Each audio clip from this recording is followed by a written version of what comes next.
us pray. Hear us, O Lord, our God, as we pray for those who represent the people in this honourable chamber.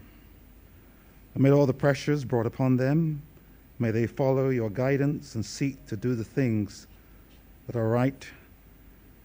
And through your will, may we always give you the honour and glory for your nation and for your people. Through Jesus Christ our Lord. Amen. Say the Lord's Prayer.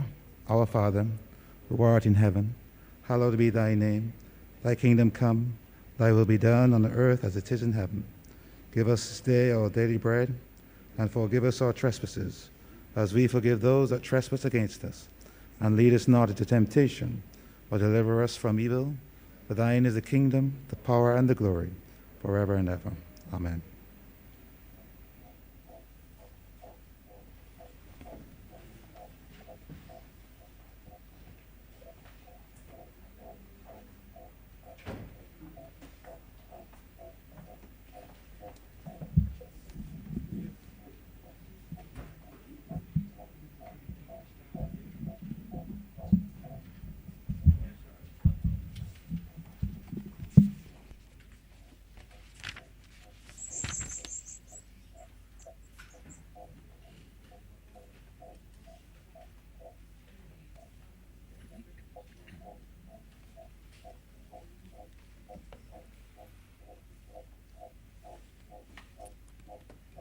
This House is in session.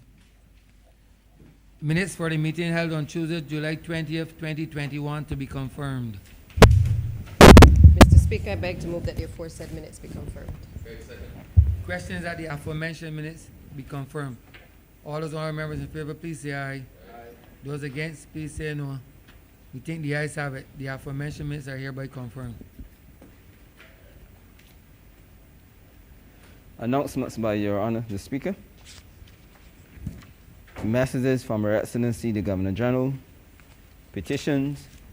Papers. Any papers? Government notices. Private members' notices. Notices of questions. Reports from select committees. First readings of bills. Honourable Leader, Government Business. Mr. Speaker, I beg to move the first reading of the Corporate Miscellaneous Provisions Bill 2021. Questions that the aforementioned bill be read the first time. All those honourable members in favour, please say aye. Those against, please say no. Me think the ayes have it.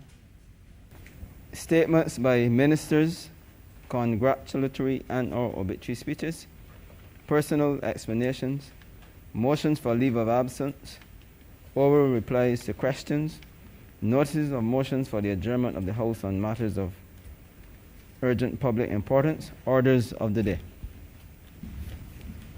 Mr. Speaker, I beg to move the suspension of standing orders 6, 16, 18, 20, 42, subsection 5, 43, and 44 be suspended for the remainder of the day's sitting.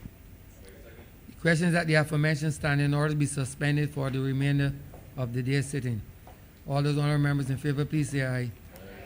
Those against, please say no. We think the ayes have it.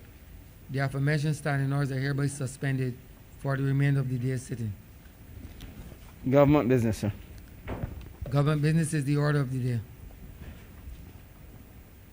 Order number 2, in the name of the Honourable Minister of Housing, Lands and Maintenance, to move the passing of a resolution to approve, in accordance with Section 5 of the Crown Lands Vesting and Disposal Act, Chapter 225, the vesting in the National Housing Corporation of a parcel of land situate at White Park Road and Country Road in the parish of St. Michael in this island, together with the buildings thereon, being the land of the former Louis Lynch Secondary School, for the purpose of the sale to the West India Biscuit Company Limited. Honourable Member for Christchurch West. Thank you very much, Mr. Speaker.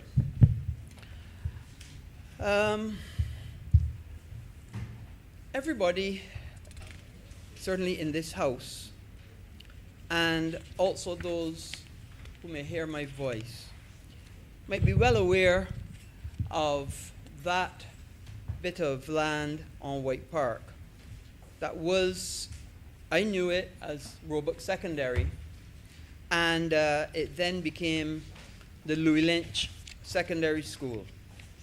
And it has not been in use for some time now. In fact, the students were removed from that school in 2006. And from that time to now, that property has remained in a dilapidated and disused state. In fact, Mr. Speaker, when I think of, and I think of it as Roebuck Secondary, when I think of Roebuck Secondary, I actually think of an 11-year-old schoolboy in 1979, journeying from Maryville Preparatory School to go to take the 11+ examination at the then Roebuck Secondary School. And that young boy was me. And I met there people that I then met at my other school after taking that 11+. I actually met a lot of boys who were there from St. Cyprian's, a lot of boys who were also there from Bay Primary, actually, who were there taking the 11+ examination. And those boys I had met even at my 11+ examination at the then Roebuck then went on to be lifelong friends up to this day. So it is not a simple thing for me to come to this Honourable House and discuss this vesting and then by extension this sale, because that building played a very pivotal role in my life. Indeed, some would argue that the 11+ examination at that time was the springboard on which many people's further careers were launched. But that is a debate for another time as I look at the Minister of Education. So what had happened, Mr. Speaker, is from the early 90s, people were complaining of environmental problems at that school. It was built in 1978, and from the early 80s, people were complaining about environmental problems. And it reached a crescendo in 2005, 2006 time, when in fact they had multiple members of the faculty and also of students who got ill, and a study was commissioned by the University of the West Indies. And the students were moved from that facility and never returned. And in 2006, the University of the West Indies study was commissioned, and that study essentially revealed that there was ethanol, kerosene, xylene, and perks present at the site. However, all of the chemicals that were found were totally within normal levels, and there was nothing above or exceeding the level of the chemicals. But of course, by that time, people had been moved. They developed a type of a stigma, if you will, about that site, and nobody really wanted to go back to the site. And we understand that. And what happened is, over the 15 years, that site has been used by vagrants. It has been a haven for mosquitoes, rats, you name it. It is a total health hazard for the whole community and for the whole country. And of course, with it being just so close to my current office at Country Road, I clearly made it very clear to my colleagues and to the National Housing Corporation that we had to do something about this site. You know, Mr. Speaker, we embarked in the ministry on a rejuvenation program. And in that rejuvenation program, we have so far started the rejuvenation of the court, which was a building that had been disused for a long period of time, and we're making good progress there. We also took on the Sanitation Service Authority building, and then government paid for that building to be improved, and we have now missed is now in that building, and we've made improvements there. We then had the gatehouse at the old Barbados Water Authority building. We have made the improvements there. The buildings unit, not the buildings unit, the QS department and also the building standards were supposed to go into that, and government has put resources there. Just a few days ago, the member for St. Michael West and myself journeyed to Country Road again the old welfare building, and we started the rejuvenation project there. But it isn't all rejuvenation that has to be done by government. We have to understand that there are several other buildings that are not in use that can be brought back into good use. I brought to this house the leasing of the old Culloden farm to the Duke of Edinburgh Award Scheme. And that is moving at pace, so we can lease it to them so they can invest $4 million in bringing it back into use. So what I'm trying to get over to the Honourable House is, yes, government has to play a role in rejuvenation, in bringing back dilapidated buildings, in bringing buildings back into good use. But government is not the only entity that can get involved in bringing buildings back into use. We can also unleash the abilities and the capabilities of the private sector as well to be able to help us to get these buildings back into productive and profitable use. In fact, I often hear the minister in the Ministry of Finance, the member for Christchurch East Central, who often says that when we can bring stranded assets back into good use and into productive use, it augurs not only better for the employment of the country, not only better for the ability for us to take in the taxes, the land tax and the property transfer tax and the tax from it being a profitable business, but it also enhances the environment of the country and reduces the amount we have to spend on fogging, reduces the amount we have to spend on rodent control. All of these things are wins that we get when we can bring these buildings back into use. So we have done all of the assessments. We have gone back to the Environmental Protection Department. They have agreed that they have no objection to this sale going forward for this land and for these buildings. And at last, we will be able to put these buildings and this land back into productive use when it is onward sale then to the West India Biscuit Company. I understand that it's their intention to use this area, especially the play park, to be able to develop their playing facilities. And where they currently have their field, they'll be able to expand their production and their industrial complex there at the West India Biscuit Company. So this is a positive for Barbados, a positive for the community, and a positive for not only for our local businesses, but also for export. Because as you know, West India Biscuit is one of the great exporters for Barbados. So I look forward to pushing ahead, once the Parliament agrees to having this vesting go forward, and by extension, this sale, that we'll be able to put this building back into good use as soon as possible. So therefore, Mr. Speaker, very simply, with those few words, I'd ask that this resolution do now pass.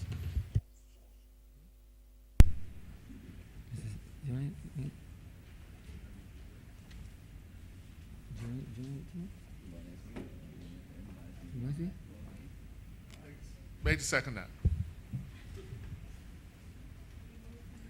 Maybe we're ending a long time. Honourable Leader of the Opposition.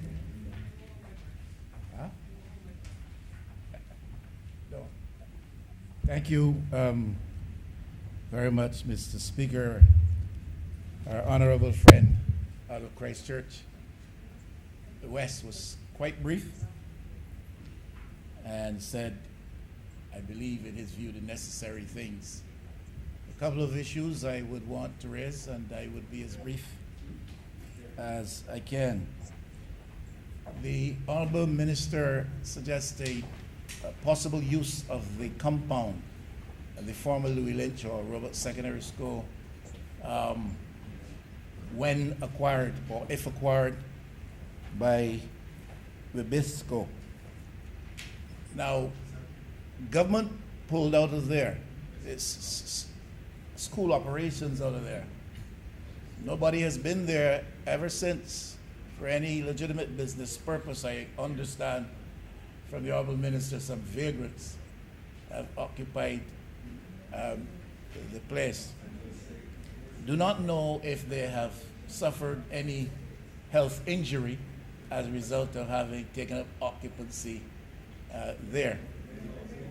But the question I really want to raise is, the statement I really want to make is that having brought this to this house, I would have thought that the minister would have been in a position to say to us with certainty the purpose to which the company proposed as owners of the property, the purpose to which they would put it to use, and that he would be able to speak with certainty as to that. Honourable Mr. Speaker, it's point of order. Point of elucidation, I guess. Yes. Honourable member for questions. Yes. Thank you very much, Mr. Speaker. I don't know if the honourable member, maybe he did not hear, and I will repeat it again. What the proposed purchasers, because obviously I can only go on what they said at that time. I can't hold them to it, and certainly there's going to be no covenant, as far as I understand it, if the sale does go through. But what they've communicated to me is that they have a field. Remember, there is a drain between the two properties, their property and the Louis Lynch property. So what they propose to do, as they explained it to me, is that they're actually going to build on their field. So the expansion, because their field is adjacent to their property, they're building on their field, but they want to give back a field. So they're losing their field because they're building on their field. So therefore, they will then use the field of what was essentially the Louis Lynch School to be the new field to replace their field. So it's not that, what they communicate to me, it's not that they're going to do any expansion from a factory or anything point of view, but from the point of view of using it as a field because they're going to use up their field. That's what was explained to me. Well, I thank the Honourable Minister, through you, Mr. Speaker, for attempting to clarify a bit. I did get the impression in his initial statement he had suggested that beyond the field to be used for recreational purposes, the other aspects of the operation would also be in existence over there. All right, so we are glad for the measure of clarification which he has given, although in my view, humbly I suggest, he's still speaking with some fair degree of uncertainty. And I think in a matter like this, if government is ridding itself of an asset and turning over property to a private entity interest, it should be as sure as it possibly can be as the purpose to which the property will be, especially when you're dealing with one which has had environmental problems to the extent that government abandoned it and nobody has used it for all these decades.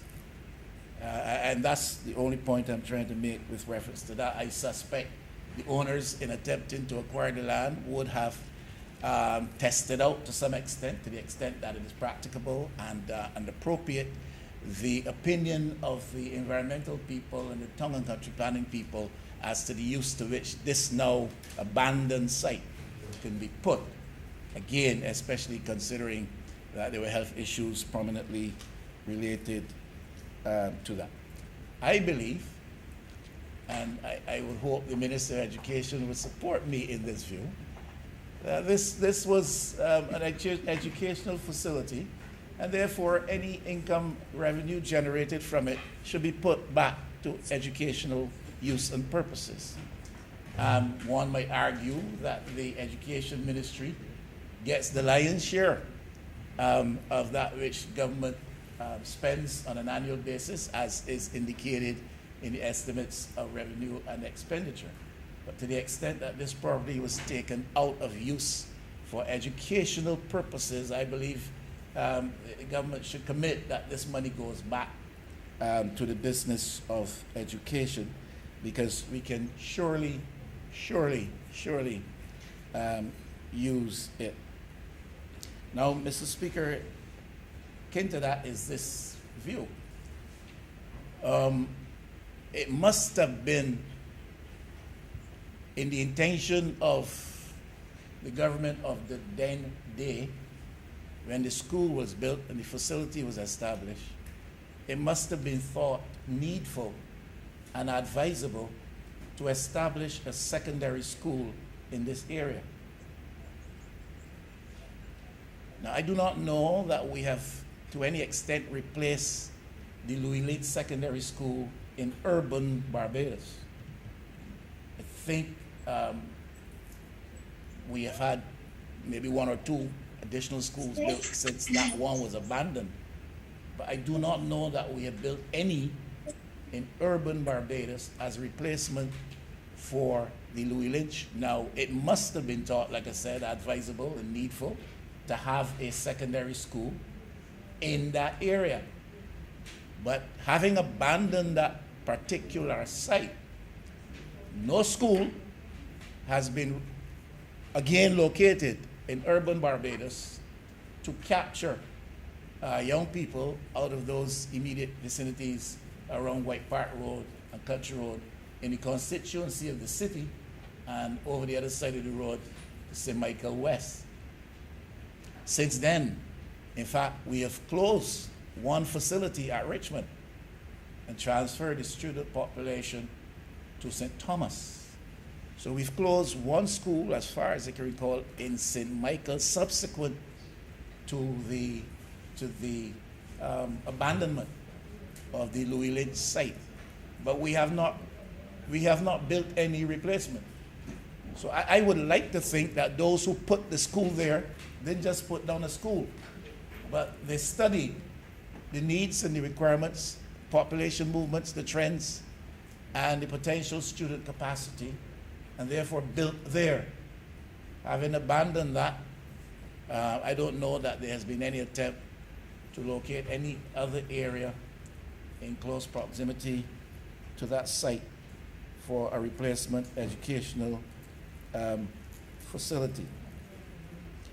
Now, I have spoken about this before, and I want to challenge the Honourable Member for Christchurch West, my honourable friend, if he would say a word with respect to this matter, because I really would like to know where the government stands, and particularly so the Minister of Housing, the Honourable Minister of Housing, who himself in a former life was a builder.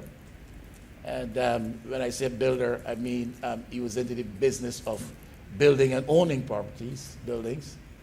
And I have a concern in the land scarce context of Barbados as to the uses to which land is put and to the ownership patterns that have existed historically and continue to exist in Barbados. In a context where land is scarce, we persist seemingly very easily in exposing ourselves to foreign ownership of land property in Barbados. I am not altogether against foreign ownership, but I do hold very strongly to the view, and I really would like to hear the Honourable Minister on this, that where there is foreign ownership approved and allowed, it has to be tied to investment. And when I say investment, I'm not talking investment where you build a vacation home or villa away from your normal place of residence. You build it in sunny Barbados, in this paradise, and you come here for about 3 months a year, and you employ 2 people, one to cook when you're here and one to take care of the property when you're not here. That is very limited investment activity. I'm talking about investment that generates significant levels of employment, investment that allows for the transmission of skills and knowledge, investment that perhaps helps to further boost our export potential and therefore our revenue generating foreign exchange potential. Now, if we continue simply to let foreigners own land in Barbados, and some in large quantities, and it is not attached to any real investment or potential investment, then I think that we are making a mistake in the context where land is scarce. And I really would like to hear the Honourable Minister of Housing on that, because I don't know that the government has spoken to that or spoken to it with clear voice. I would challenge him further if he would give a view as to that issue as it relates to domestic investment. Mr. Speaker, you don't believe in, and I don't believe in, a situation to exist in Barbados, and that situation serves our best interests if individual or companies are allowed to own large tracts of land. Then it becomes a matter of consolidation. It can become a matter of speculation. And I think that government has a responsibility, and especially one given the mandate that this one has been given, to make sure that there is a rein on that and that we can curb any wanton disposition to speculation and consolidation.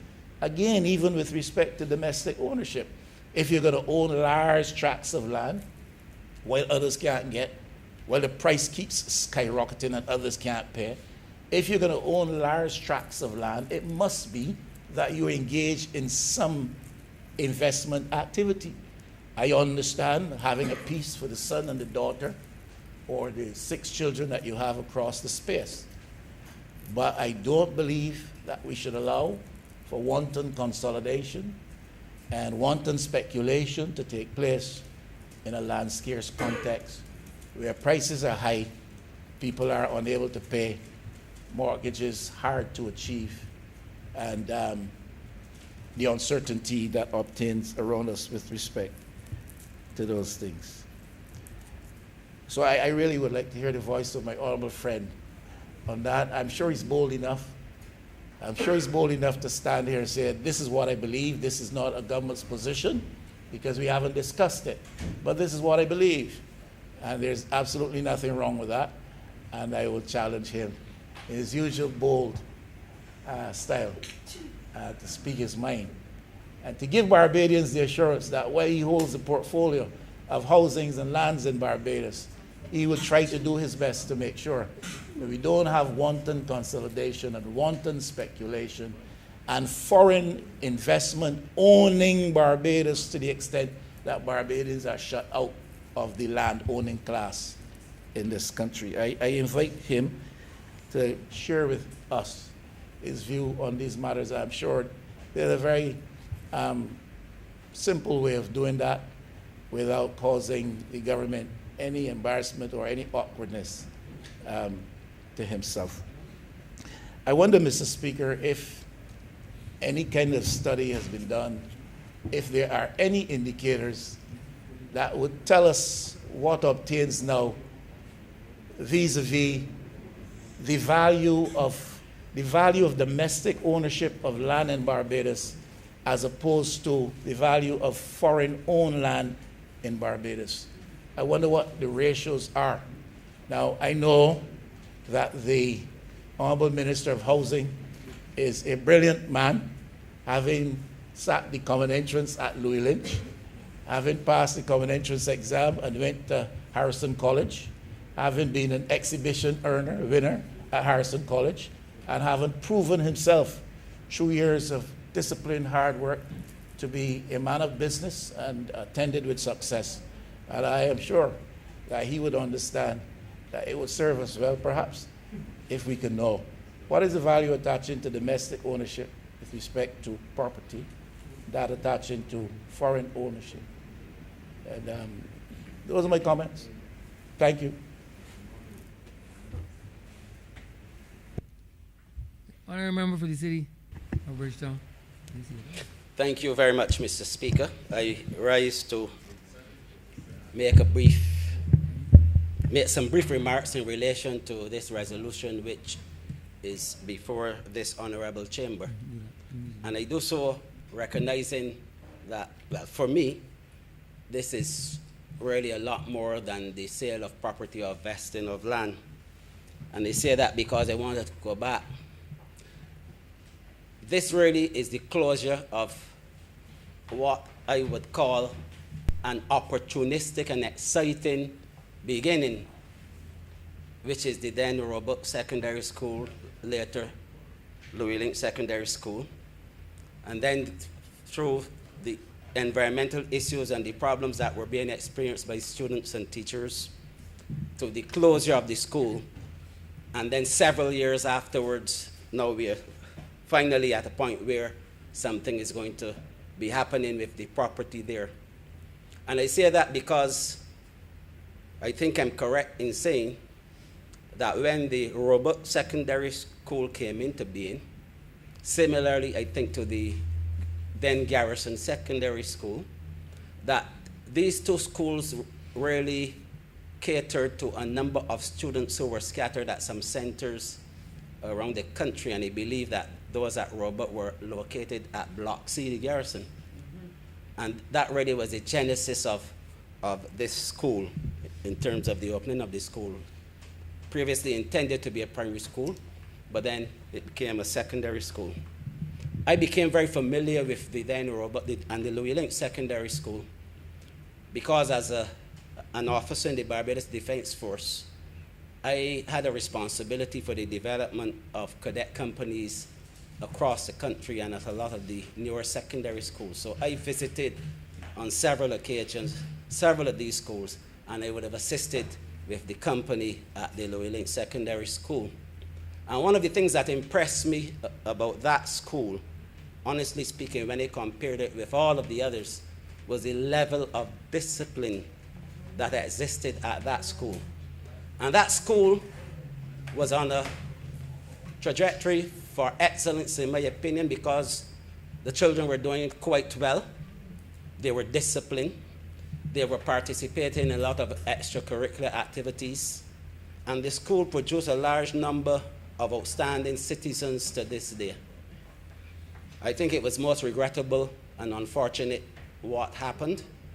And I know that through those turbulent times, similarly to what was happening at Combermere School, when there were issues there, that some students probably would have gone on to other schools before, in the case of the Louis Link Secondary School, before the closure of the school. And so it must have been a very traumatic experience at that time for students and for the members of staff of the school. But at that time also, as a person who grew up in the city of Bridgetown, and with a great love for the city of Bridgetown, Louis Link Secondary School meant a lot to me. It meant a lot to me because it was, for me, the school that I really felt was a city school. And I say so because this provided the opportunity for a larger number of children from the city and the surrounding areas, Northwest and St. Michael, Central perhaps, to be able to go to a secondary school that was located in the city of Bridgetown. And I felt that that school and the location of that school could have provided the impetus for youngsters, young men, young women within that catchment area to be able to be afforded the opportunity for development, and development perhaps in some other ways than had existed at other secondary schools in Barbados at the time. And so when the school was closed, for me that was really a very bad experience, and it had to be for the students as well. But be that as it may, that was a decision taken at the time, and obviously that had to be the prevailing decision. But what I would say is that regrettably, the property remained there for several years. And what was, as I said, supposed to be a very opportunistic and exciting project or time became a very traumatic one. And leaving the buildings as they were and the property as it was then really did not speak well for the capital city of the country. And regrettably, as I have to agree with the Honourable Leader of the Opposition in his statement that it obviously was placed there for a particular purpose in terms of the catchment, and I believe that it would have impacted negatively the closure on those particular areas as well. But I really wanted also to take the opportunity.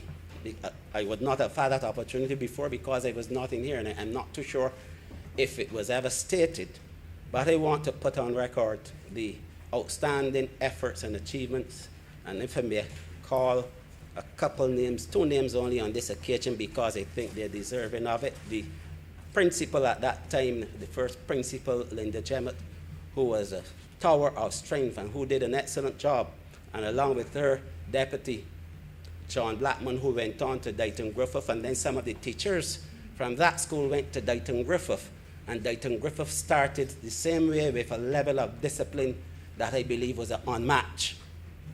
in most schools in Barbados. And they lay the foundation. They produce excellent students. And I just wanted to say thank you very much to those persons. But for me, it was a bit more than that.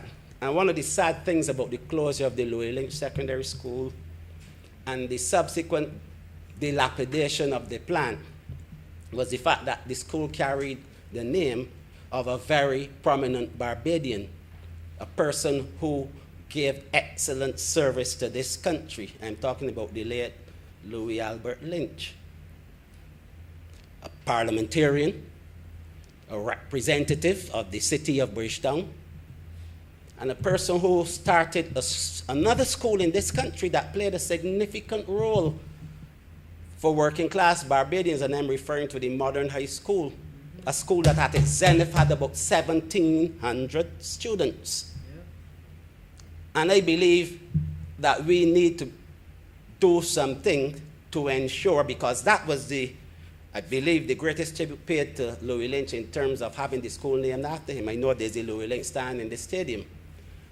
But I believe a person who contributed so much to this country, that something needs to be done to elevate, to recognize, to give greater recognition to the name of Louis Lynch. And to have allowed the school bearing that name to be there for so long in the condition that it was, to my mind, was obviously not something that we really ought to have seen. And those are the remarks that I really want to make at this point in time. I want to say that I support the resolution, obviously. According to the Honourable Member for Christchurch West, the property is being purchased by Wibisco. And as the MP for the city of Bridgetown, I consider Wibisco to be a good corporate citizen. And Wibisco has, over the years, opened its grounds and so on to the people from the surrounding areas. And I have no doubt that that will continue, and perhaps to the greater benefit of the residents of the area. And I now go on record as having stated my undying support for this resolution. If those for remarks, Mr. Speaker, I am obliged. Thank you. Honourable Member for St. Michael, Southeast. Thank you, Mr. Speaker. I too rise to support the resolution. First, let me just say that I was pleased when the Honourable Minister would have sent the paper to me, certainly for comment, because as Minister of Education, I guess he would have assumed that the right thing to do was to find out whether in any way the Ministry of Education had any objection, but also to get a perspective from us as to what our future plans were in relation to the site. The lands had been handed back to the Ministry of Housing, I believe, prior to all of this, and after the incident that would have taken place there in terms of the environmental hazards at the particular site. And since that time, I think it is well known that this particular location has really been an eyesore in the city. Certainly from practicing in chambers just at the corner of White Park Road, I have had the opportunity to pass the facility on several occasions, and I, like many others too, often wondered why we were not able as a country to be able to do what was right immediately after this particular environmental incident had taken place. Now, much has been said in relation to the events that would have taken place at this institution. I don't think there's any need to rehash the difficult period that many teachers and certainly the principal at the institution would have faced at the time, and certainly all of the involvement of the respective unions in this matter. I think the record is very clear as to what transpired and how the circumstances were reacted to. But what I believe came out of this particular incident, and certainly indeed the incident arising at the Commonwealth School, was a greater need to address the issues of environmental hazards within institutions, in particular our schools, and to ensure that the environment in which people teach and certainly in which students are there to learn is indeed a safe one. And you know, sometimes it means that bad things have to happen in order for good to happen. But I think the sensitization has served the country well. We still have a long way to go in relation to ensuring that our school plants are of a particular standard, and we've started that journey over the course of the past few years to try to get to that point. I am ever mindful that now that we have the health and safety teams at the various institutions that we've been working with them, we've started that process of working with the management teams at the schools to try to identify environmental problems early, whether it be related to chemicals, whether it be related to the noxious substances on the school compound, whether it be the smell of trees, as sometimes has been the challenge. I think Parliament would recall recently we had some issues at the Lawrence T. Gay Memorial School, and we had to move in urgently to rectify not only the sewage system, but also to rectify a number of long-standing problems at the institution. Because no matter what we tried to fix, there still seemed to be a challenge at the institution.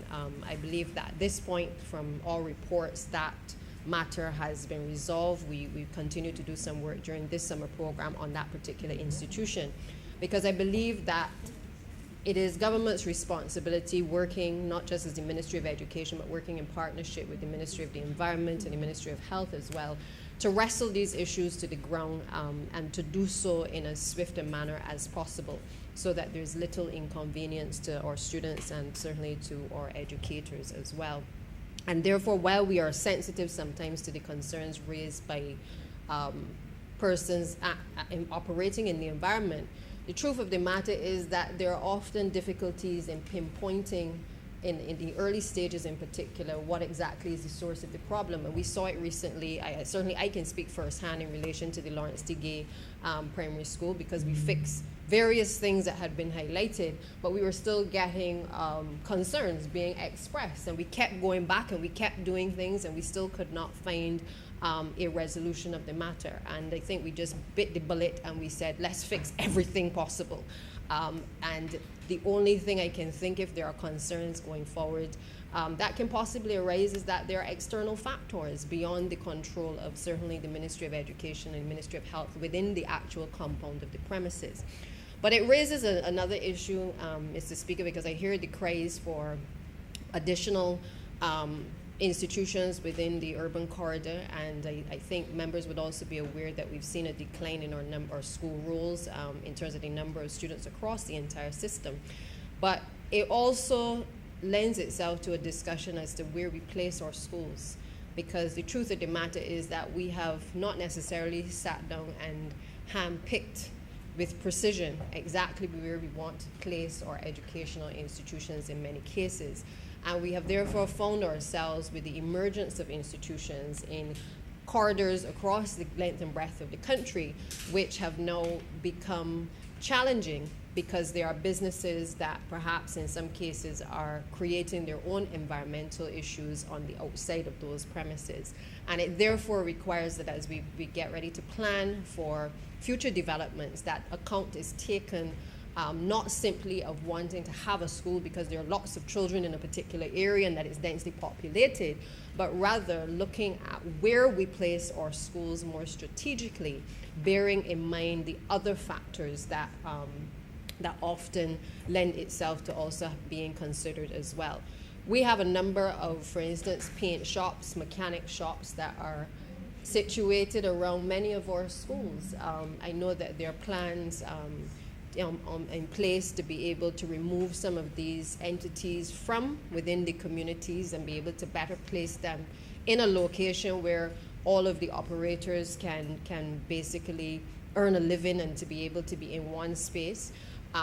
But the truth of the matter is that takes time. It requires also the Ministry of Housing to ensure that lands are made available wherever possible for leasing, and I know the Honourable Minister is working on identifying those lands to be able to ease some of that pressure.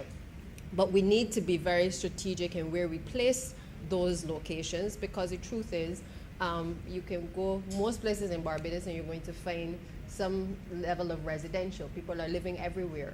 And therefore, we have to really be very focused in carving out not only where we place these types of business operations that are likely to be a nuisance in some cases to homeowners, but also in terms of integrating a lot of our businesses into communities as well, and in particular surrounding premises relating to our schools. So, Mr. Speaker, I'm glad that this school and this piece of land is being given the opportunity to be turned over to a private entity, one that is already operational, a business operating in Barbados, a business that has been contributing to Barbados. To the best of my knowledge, it's not a foreign investor that is coming in and taking up any of our lands.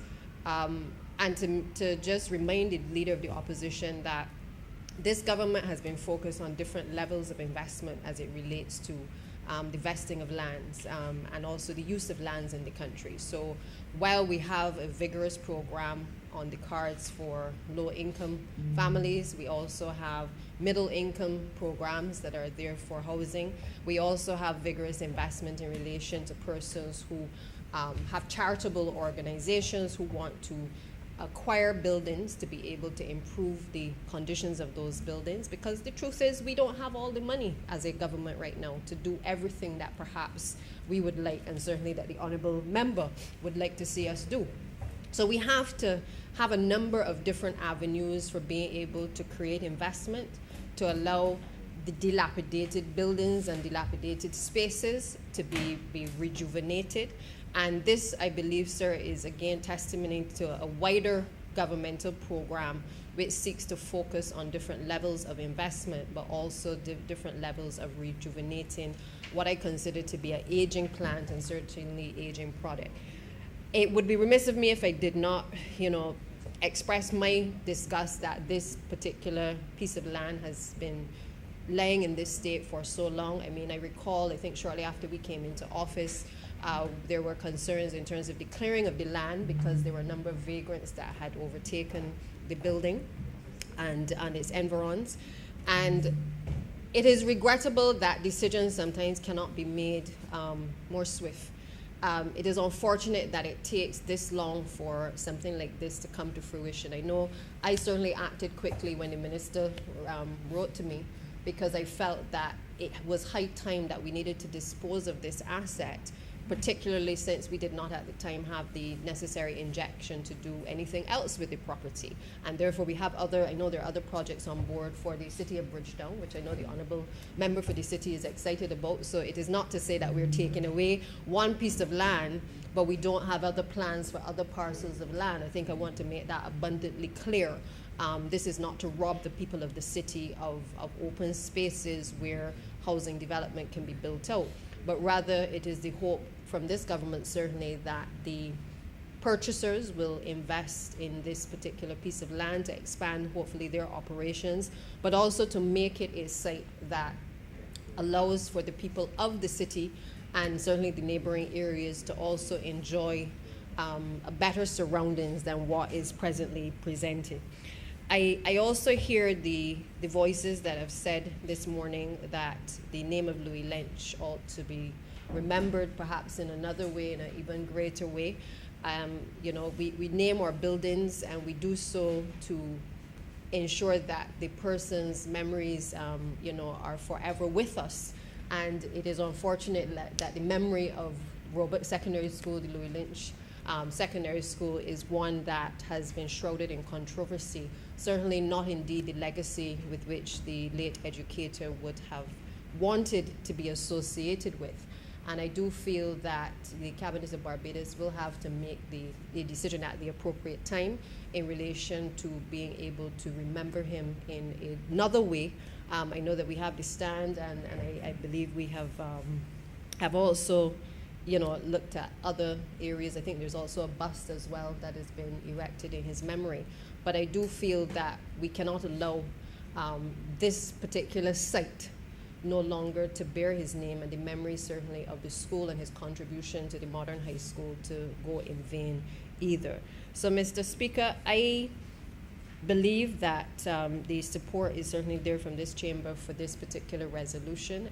I look forward to what the future holds in terms of this site.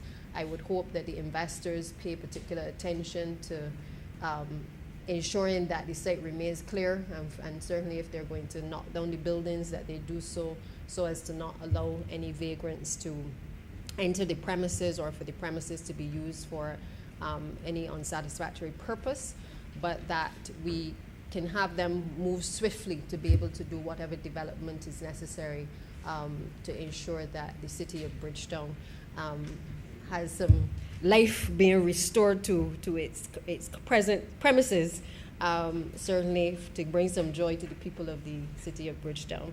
So, Mr. Speaker, with those few words, I beg to support the resolution.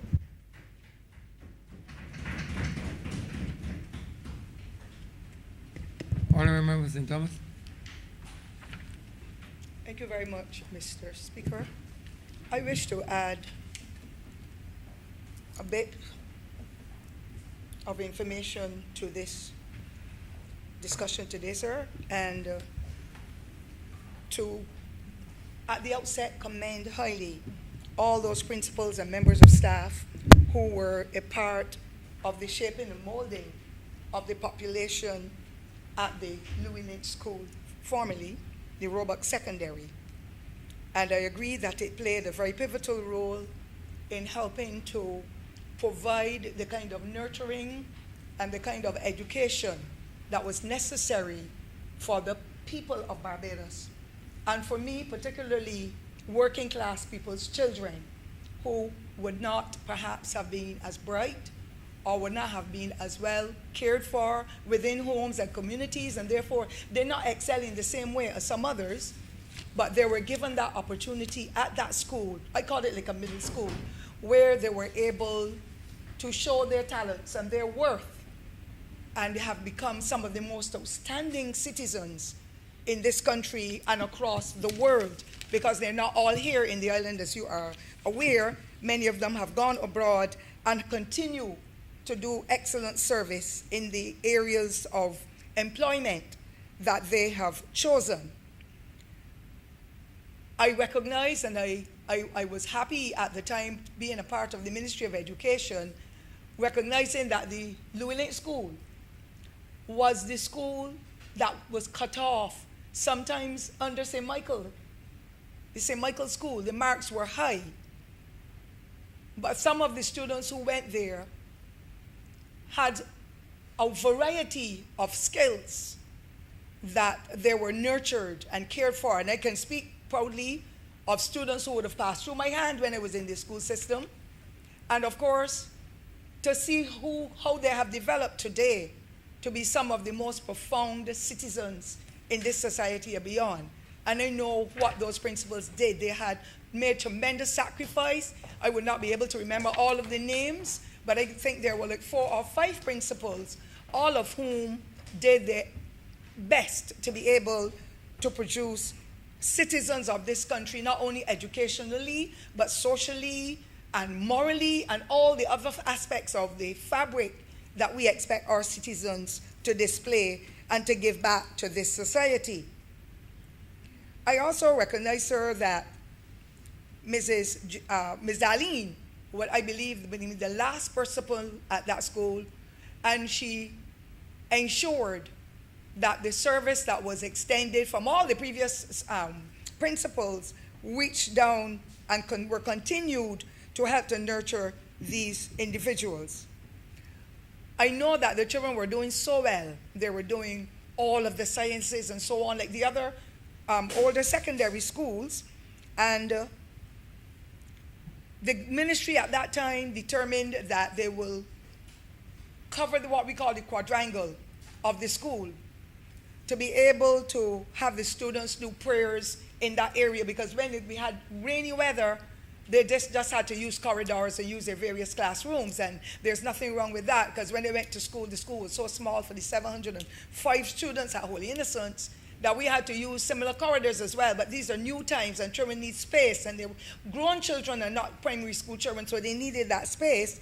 And that $4 million was invested, and immediately after, all of the rumors and all of the concerns, because some of the concerns of parents and guardians, of teachers, and of the students themselves were so important to the then Ministry of Education, of which I was a part, that we made sure that we pursued all of the investigations necessary because the unions were concerned. And I believe that unions have their roles to play. I was a part of the executive of the Barbados Union of Teachers as well when I was in the classroom.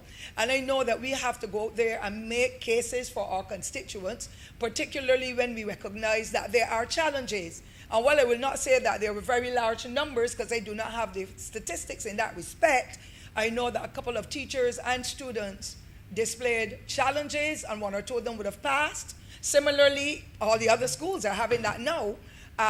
St. Leonard's girls had some similar reports coming through, and therefore to have closed the school, having gone through the investigations with the University of the West Indies and all the reports that they had given, the school has been closed, and that is now history. But I want to say proudly too that the daughter of our late right Honourable Prime Minister Professor Owen Arthur, Sabrina, is one of the excellent projects of the Louis School, and she represented Barbados in table tennis across the world, having not played a single ball or held a racket to play table tennis when she was a student at Sherwin Primary where I was. So it says that the school does have a wonderful history, and we need to continue to work towards ensuring that our schools and our other spaces of work are environmentally sound, and that when there are challenges, that the investigations take place and that the government or whichever institution there is responsible acts with clarity and be speedy, with alacrity, to be able to make sure that we nip it in the bud, because any life that is lost or any suffering is a family, a community, an institution that will have to look after the care and concerns of those individuals. I also want to say, Mr. Speaker, that the Honourable Leader of the Opposition queried another school, and of course the Louis School would be central, and most people would take one bus or one trip to Bridgetown, and therefore it really met those needs. But because of the closure of the school, we did have to do the transfers, and let it not be said that children were only transferred to an older secondary school or a newer secondary school. They were transferred to schools within the communities where they lived, and they have continued to do well. I had a niece who was a part of the Louis School at that time, and she finished her education in Allen School, and she has done very well. So it was not that the children were disenfranchised in any way. Parents were invited to have their children schooled in the communities where they live or closest to where they live, to avoid trafficking into Bridgetown all the time, and then problems with the transport and challenges with children not going to school and being truant and different things overtaking their lives. So when the Honourable Member queried about another school, I don't even know if we need to now build more secondary schools in the same way that we did when families had 8 and 10 and 15 children. And the population of those who were in the schools, especially at Common Entrance, were 4,000 odd going into 5,000. The Honourable Minister of Education will probably indicate to us the number of children now who are right in the Common Entrance, and they're probably just bordering on 3,000. So it says that more than 1,000 spaces are now out as a result of smaller populations, and we know that families are not as large in all areas as was the past when I was a child, or when I was in the ministry, or even now, where families are looking at one child, sometimes two, sometimes none at all, because most of our women in particular who would have climbed that ladder and recognized the challenges they had, they are saying, I am following my career, I don't really need to have children. And perhaps some men are saying that as well. We don't know the reason, and I'm not going to speak anything else to that except to say that the secondary schools are not as populated now as perhaps the Honourable Member may be seeing it, but I believe that schools should have manageable numbers in order for principals to be able to manage them. And I can speak of what I'm seeing at St. George Secondary. The numbers are manageable, the children are working well, you do not hear many reports about them like in the past, because the management of the schools, and the staff and the parents are working together to change that whole culture. The other thing I wish to say, sir, is that a lot of people are now gravitating towards private schools as well, because some of them feel and of the opinion, and they have their privilege, and I'm happy with that, that the schooling at the private school is more within what they would want for their children, for them to be able to accelerate and so on and so forth. The numbers are smaller, therefore, and so the calls for secondary school positions may not be the same. But what I can say in relation to children at that secondary level is that we as a society need to place more focus on working with children who are late developers. Children who, in the past, we determined that when they reach classes 2 and 3 and the investigations were done and we found out that they were scoring 30% or less, that those children deferred writing the common entrance. And it saddens my heart to see that some children who are getting 10% and so over the last 12 or so years were going into schools at secondary level, not being able to read and write, not being able to do mathematics in the way we would like. And if the teaching, and if the Earlston Teachers Training College is not turning out as many people, or if they're not accessing the training in the same way, and as a society that is growing, we're saying you can come to teach if you have your degree from at the University of the West Indies or wherever. But unless you do that training component that the Earlston Teachers Training College offers, we are going to have more challenges in this society. One has to go through the training, do the psychology, do all aspects of it, be able to work with children who have special needs. Gifted children are children with special needs because they accelerate with their learning, and therefore you have to give them a new aspect of teaching and have more work prepared for them than children who are slower that you have to give in small bites. So unless those who are the teachers and the tutors get that opportunity to be able to do the necessary training, to do the psychology and all aspects of it, then our children are going to fall through the cracks. And we are seeing so many of our children who have gone into secondary school scoring 8%, 20%, and so on, and those programs within the schools are not catering to their needs. Those are the children who become frustrated. They want to go home.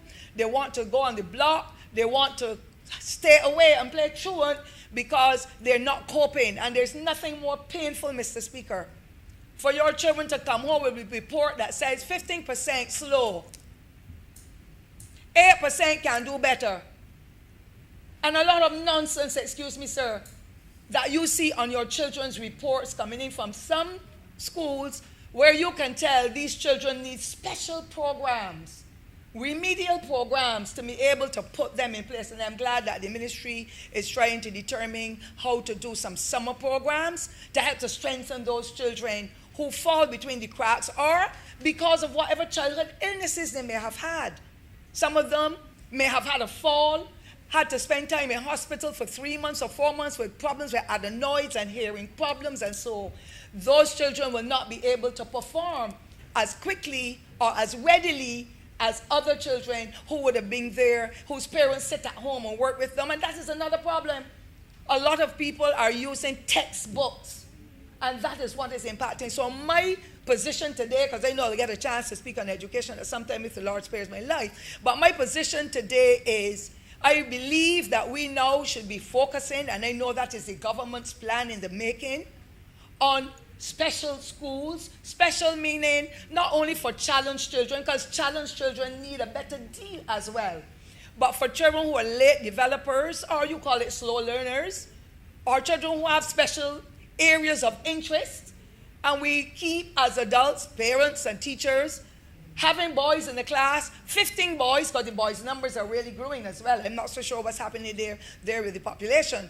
But having 15 boys and 6 girls in the class and write a story about something that will attract a girl's attention, my hopping ball, or something. We need to be more creative in what we do. If we're not doing it well, where boys are expected to write stories that you know. Let the boys write something about an airplane. about a motorcycle, because that is the interest, about making a kite and things of that nature. A lot of that is not happening. And Mr. Speaker, you know, I speak from a background of knowledge now, not from the school's end, but I had 4 grandchildren in my house, and I worked with them. And some of the things I saw, my eyes went, is this what is happening? But I never interfered, because you will hear, well, because she's this or that. But I know what to expect, so I did it myself.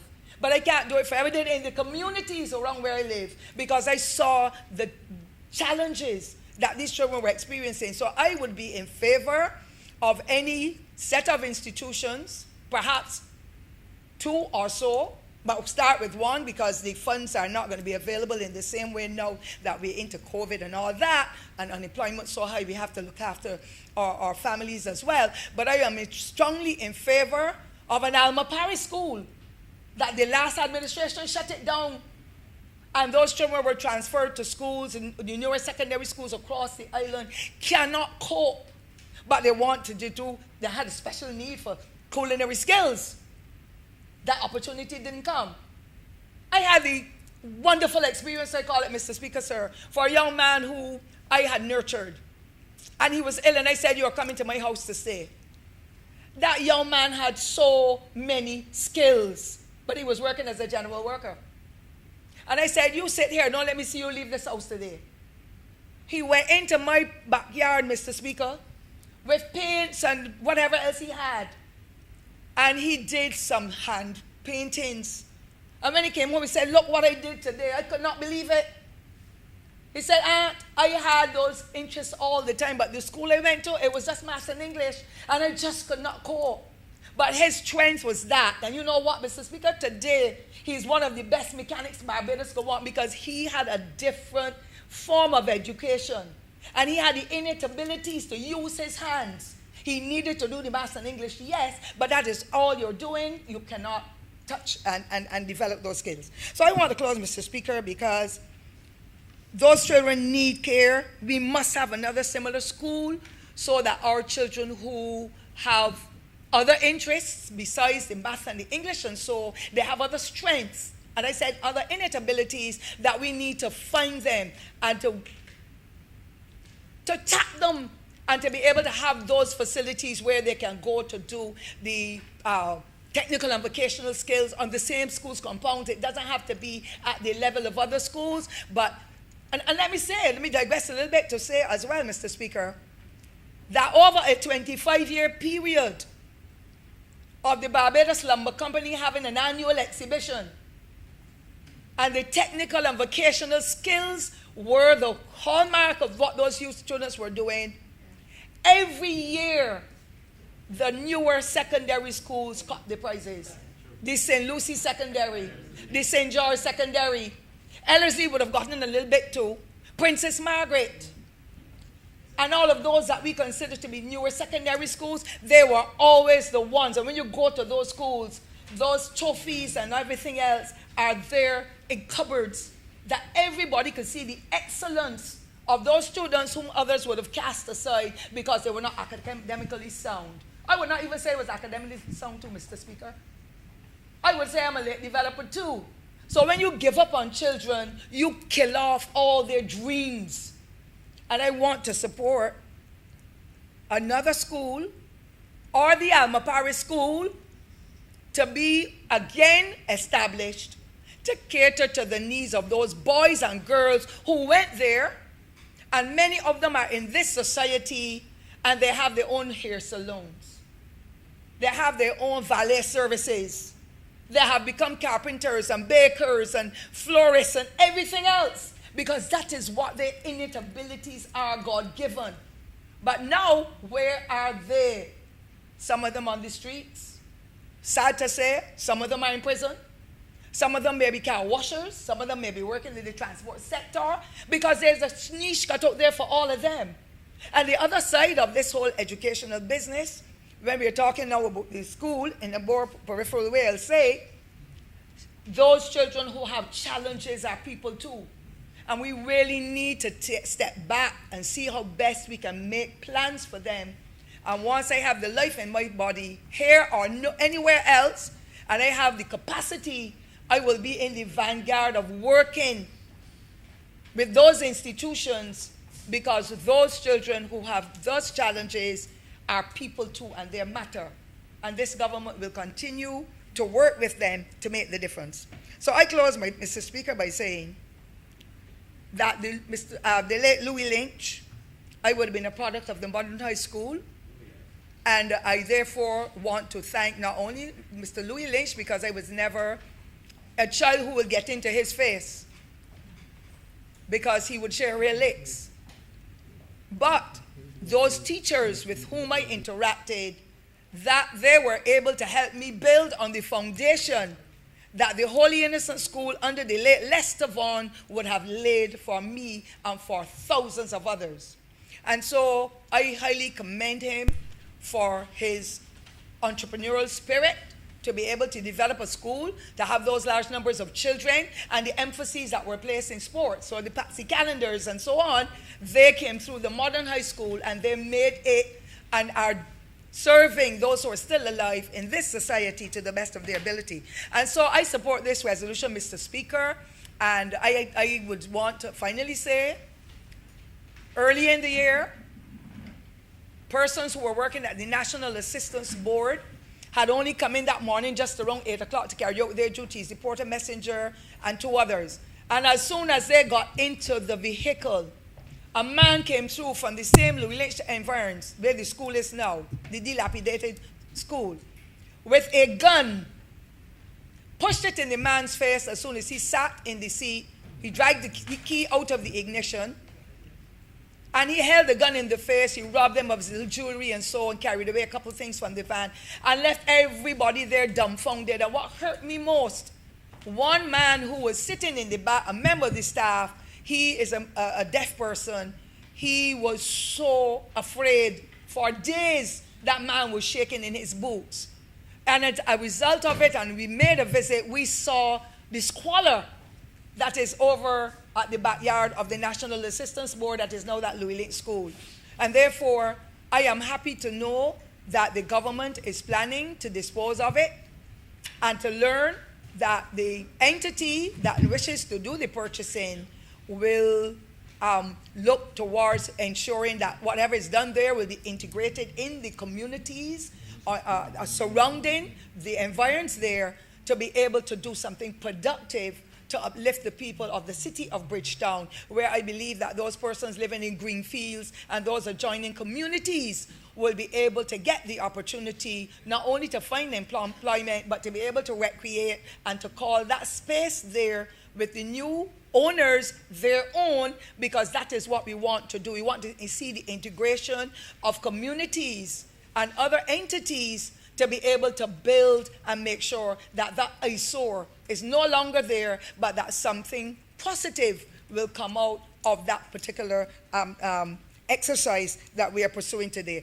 And so, Mr. Speaker, I lend my support to this resolution, and I pray that whatever takes place there will be to the positive benefit of this society, particularly the people of the city of Bridgetown in particular. Honourable for questions, West. Thank you very much, Mr. Speaker. This first started out as a housing debate and morphed into an education debate. And I do understand that, because schools are very near and dear to our hearts. Indeed, it is the basis and the foundation on which many people build their whole lives. And when the Honourable Member for St. Thomas, member that just took her seat, spoke about that young man who had those still skills other than maths and English, and those manual dexterity skills, it cast my mind back to what I often would tell my then woodwork and metalwork teacher as I meet them from time to time as I go about my business here. And what it is this, and after being an oral and maxillofacial surgeon for 30 years, January of 2022 will be 30 years that I had worked as an oral and maxillofacial surgeon.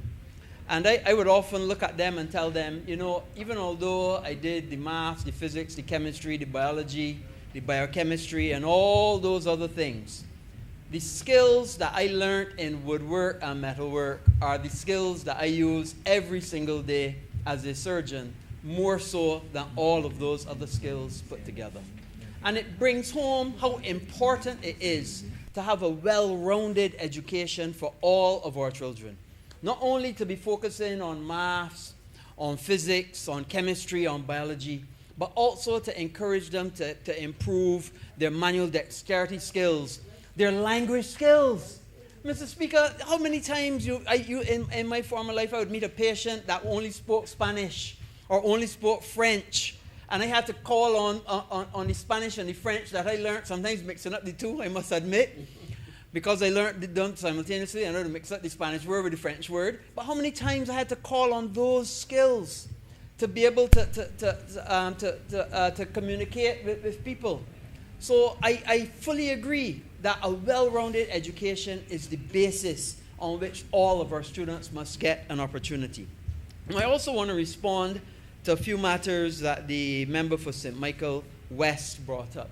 And the first one is this, and he tried to call me out on what my views are on land policy and land ownership as it relates to foreign ownership and local ownership and these kinds of things. The only thing I could say is this, Mr. Speaker. You know, when you become a minister of the government, there are certain benefits in being called a minister, but you also give up certain rights as well. And one of those rights is everything you say becomes a policy of the government.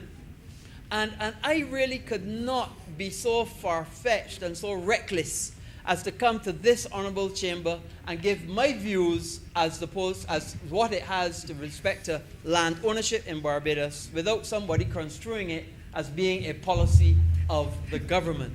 And that I certainly would not be drawn into. Honourable But, Mr. Speaker, certainly the honourable member must be misleading the House. Because if what he's saying is to be taken at face value, he's saying to us that after 3.5 years, he does not know anything about this government's policy with respect to land ownership and foreign investment. After 3.5 years, he is saying he can't speak to that because he may be at odds with what is government's position, and he is unaware of what that position is. After 3.5 years, they don't have a policy on that, Mr. Speaker. He must be misleading us. That can't be true. Mr. Speaker, I clearly am not misleading the House. There is, as far as I understand it, there is no bar to foreign ownership in Barbados. And I am not aware of any change in that policy at this time. But the honourable member wanted me to give my personal opinion. I am fairly sure that that is what he asked me for. He went through that I am a Barbados exhibition winner, that I went to Harrison College, I took my exam, and so on and so on. And he wanted my personal opinion. And what I was trying to explain to the honourable member and to the House, that when you become a minister of government, you kind of give up that personal opinion opportunity to speak in public on personal matters. And that is what I was trying to convey to him. With respect to foreign investment, as I understand it, there is no bar to foreign ownership of land in Barbados. If there's anybody who knows anything different, please say. But as I understand it, there's no bar to foreign investment in Barbados. Unlike other countries. In other countries, there is a bar to foreign investment, but there's none in Barbados. In fact, I am well aware that there are many, many people and companies who have benefited from selling properties to foreign people. And that money was then turned for further investment in the country. So that is with respect to that matter. With respect to the matter of new schools, the honourable member for St. Thomas answered that quite aptly, and I have to fully agree with her. And we go back again to the same when I took the 11 plus. When I took the 11 plus examination, there were 5,300 odd students that took it. The 11 plus examination is going to be sat in a matter of days, and I understand it's 3,200 tomorrow. 3,200, 3,300. So what has happened is, and it goes to the further point that the census is so important, because we have to know what you're dealing with in order to plan for the future. And this is why the census, I understand the census date is August 1st, 2nd, something like that. So the census is important because you have to understand what you have to know what you plan for in the future. And the planning for additional schools could not be of such importance for in the urban school, and this is obviously why there was no further plan for another urban school, because the need, and in terms of the number of people going into secondary school, has reduced. And it's because our population has not been replaced as appropriately as it should have been. And this is another issue that is not new. We all know that our population has not increased in the numbers that it should have increased. And therefore, the need for more schools, primary, secondary, whatever, is not at the level that we would have expected. And all of this will be borne out as we get the results from the census. So those were obviously the main 2 points that the Honourable Member brought up. But I just want to say one other thing. And I go back to this. You know, many times in government, we often think that government is only to legislate. But that is not true.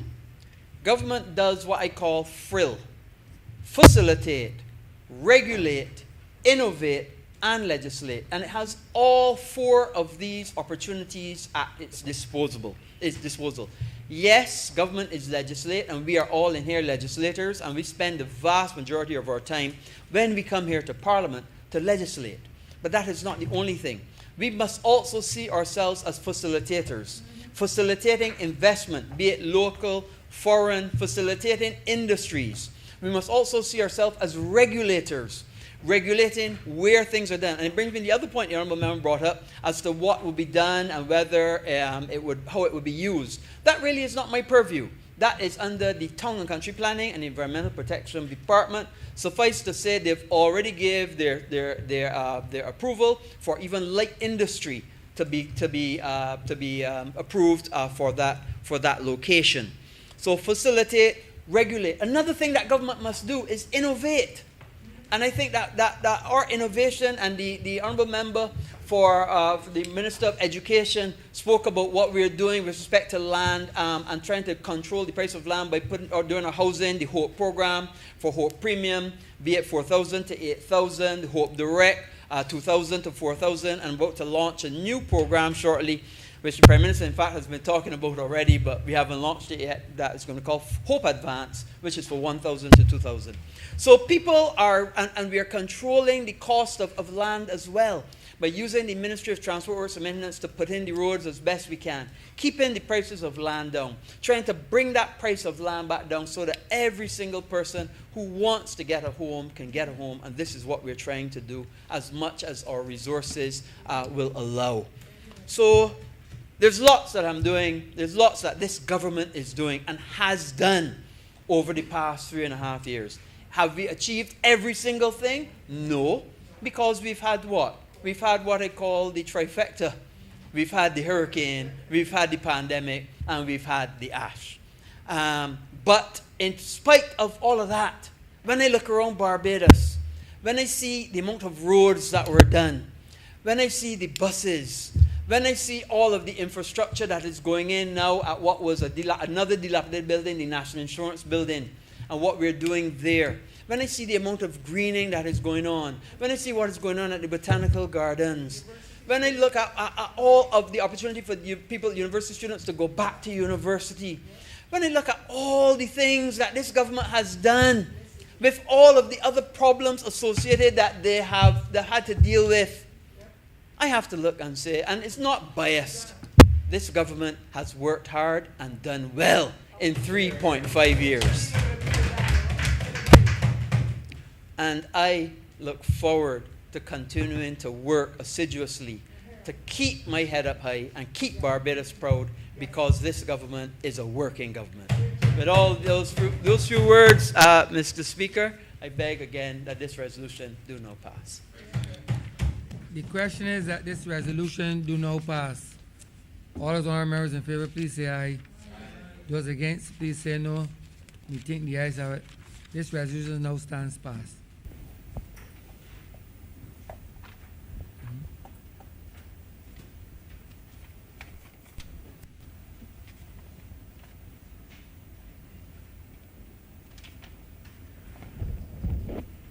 Order number 5, sir.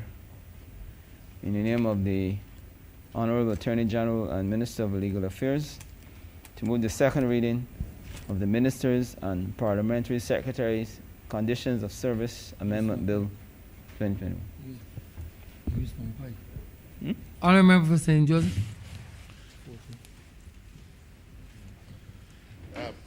Mr. Speaker, there are 3 bills on today's order paper. I think order number 4 and order number 6, all of which touch on concern the subject matter, and they would therefore seek leave of you, Your Honour, and the Chamber to have a cognate debate of same. The question is that orders number 4, 5, and 6 constitute a cognate debate because they are inextricably linked. All those honourable members in favour, please say aye. Those against, please say no. Me think the ayes have it. Mr. Speaker, I imagine that those individuals who trouble themselves to look at the Parliament or the paper would, in some respects, have found themselves in a situation where they would have been more than a little surprised. Surprised because, Mr. Speaker,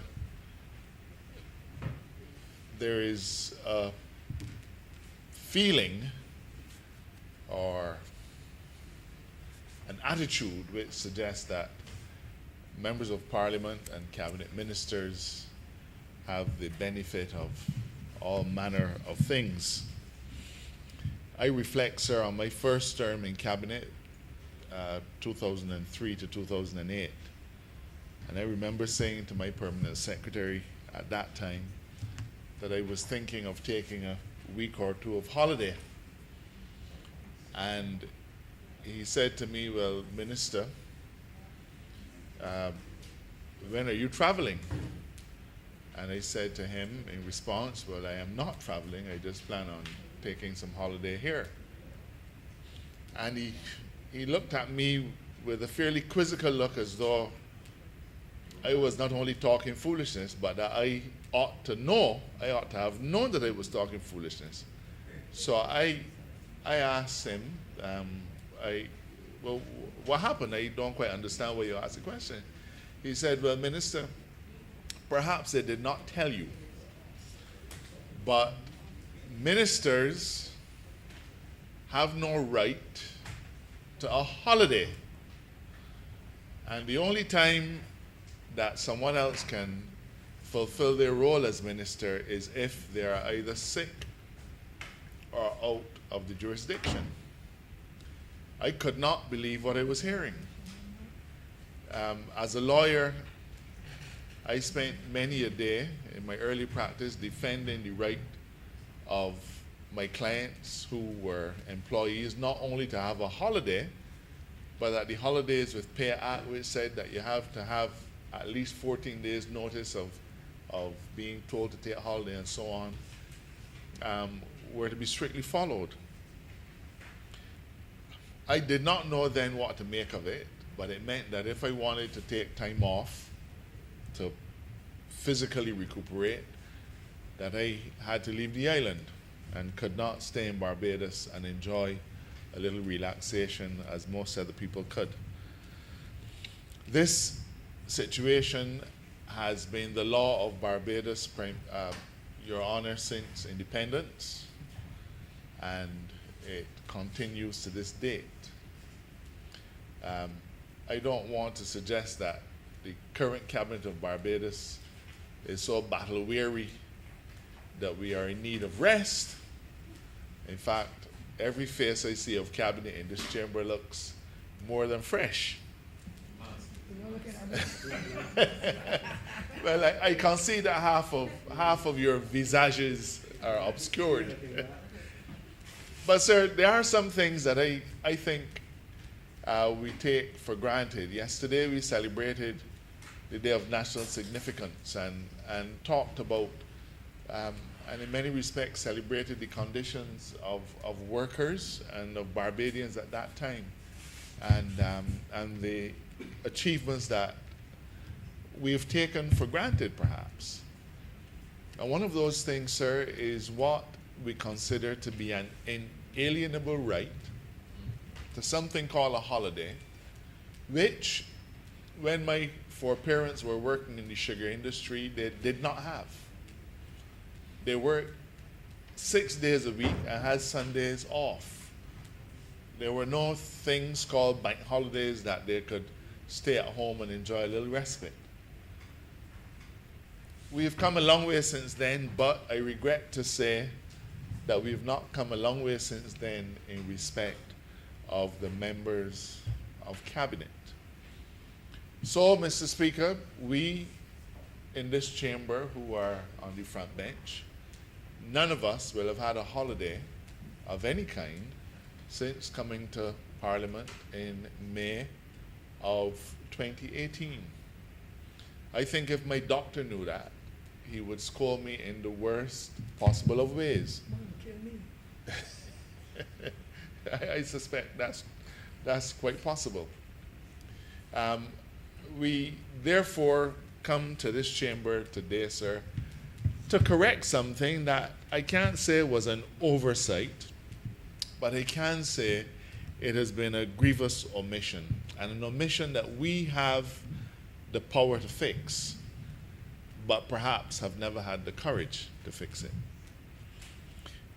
For myself, sir, I have labored night and day over the last 3 years, catching a little rest when I could, which was hardly ever. And I know this to be the situation that every single one of my colleagues face. We have our day-to-day responsibilities of minister, which takes up so much of our time that there's none left. And then we have the overarching responsibility of being a member of Parliament, which then requires us to do the work at a constituency level. And then whatever time is left, sir, we carve it out for our family and friends and try to keep body and soul together.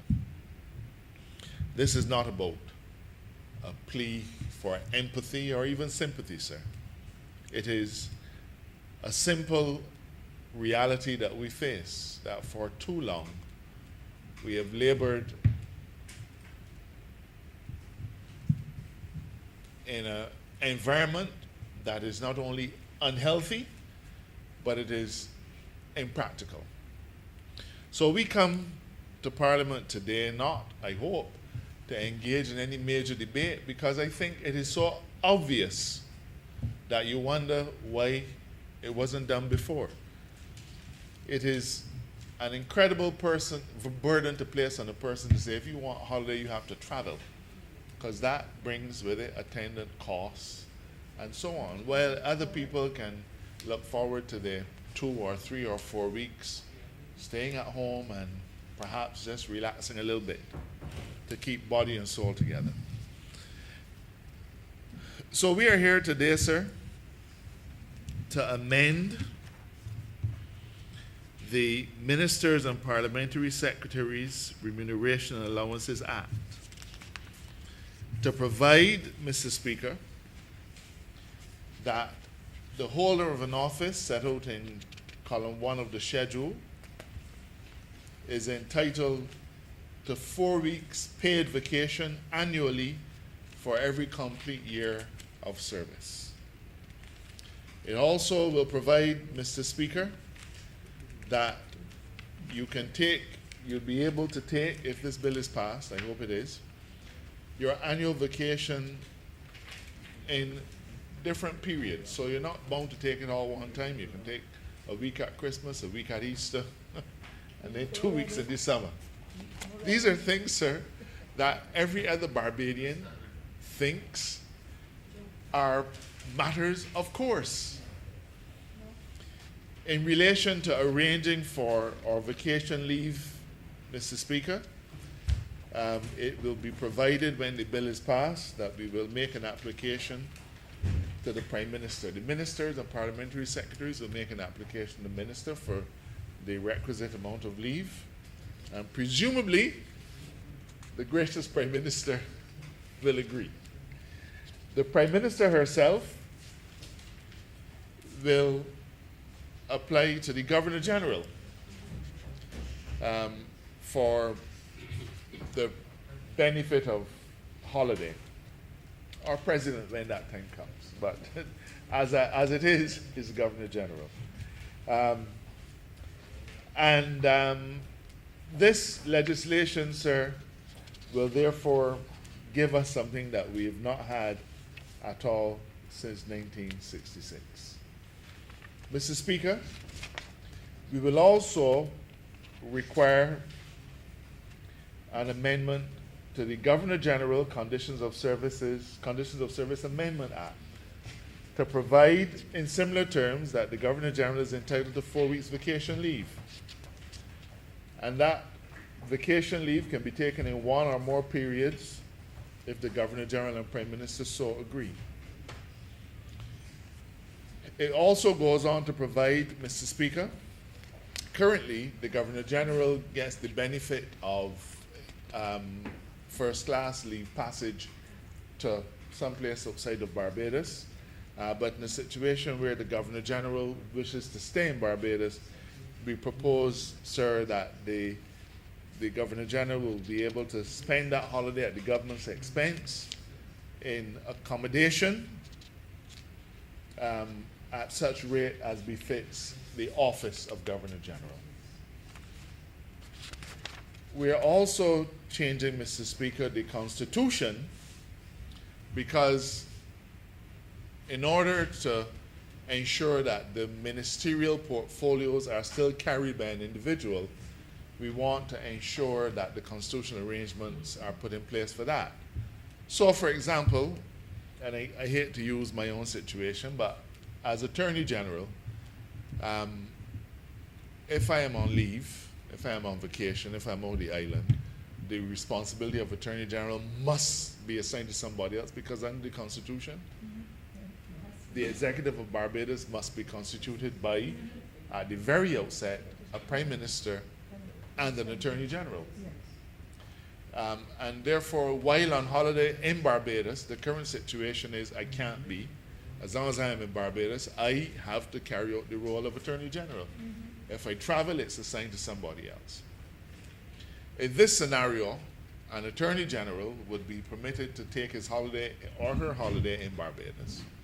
But constitutionally, the responsibilities of the portfolio of Attorney General would be able to be performed by someone else without affecting the substantive position. So, and I only use the Attorney General because that's the case where you must have an Attorney General and you must have a Prime Minister. But in the case of any other minister, this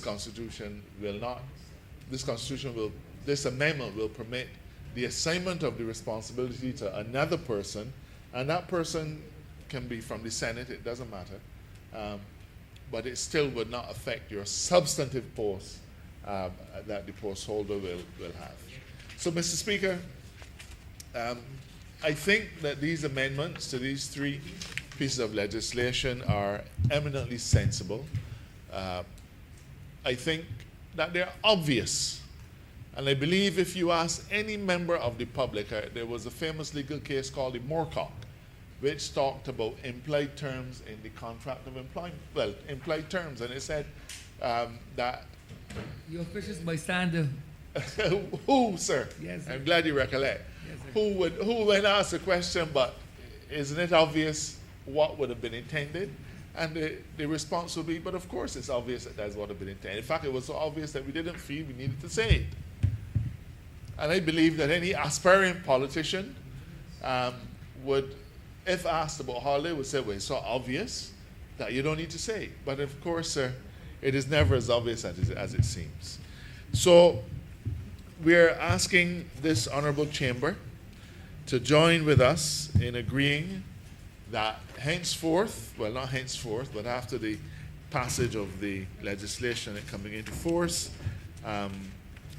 ministers, parliamentary secretaries, and the Governor General, soon to be replaced by the President, will be entitled to have the benefit in law of annual holiday of 4 weeks, but in a situation where they are not compelled to engage in the artifice of getting on a plane just to be able to get a few days off. I believe, sir, that whenever the Prime Minister agrees that they can take a holiday, they don't want to travel, they want to do some gardening. I have some painting that I believe my wife wants me to do. In fact, I suspect that, we may think that we're going to get a holiday, but our respective partners probably have other plans in mind. But sir, I ask that the Chamber joins with us in supporting these three pieces of legislation. As I said, it's been with us since independence. And the time has come for us, sir, to grapple with what is so obvious a need and so obvious a change. And I therefore beg to move that these bills be read a second time. The bill, one bill at a time, Honourable. I beg to move that the Ministers and Parliamentary Secretaries Remuneration and Allowance Act be read a second time.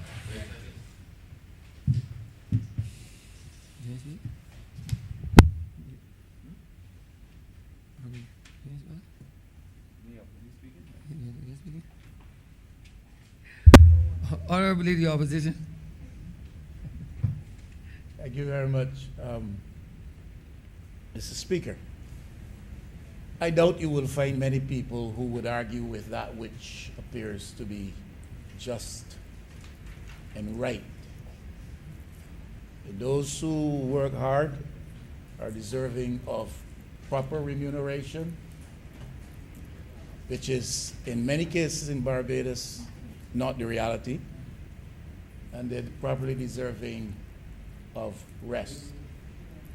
If on behalf of the government, the Honourable Member of St. Joseph is saying that members are tired and need a rest because they've been working hard, then that is a just call with which many will not argue once they're persuaded that those who are subjects of this legislation have indeed been working hard in the service of the people.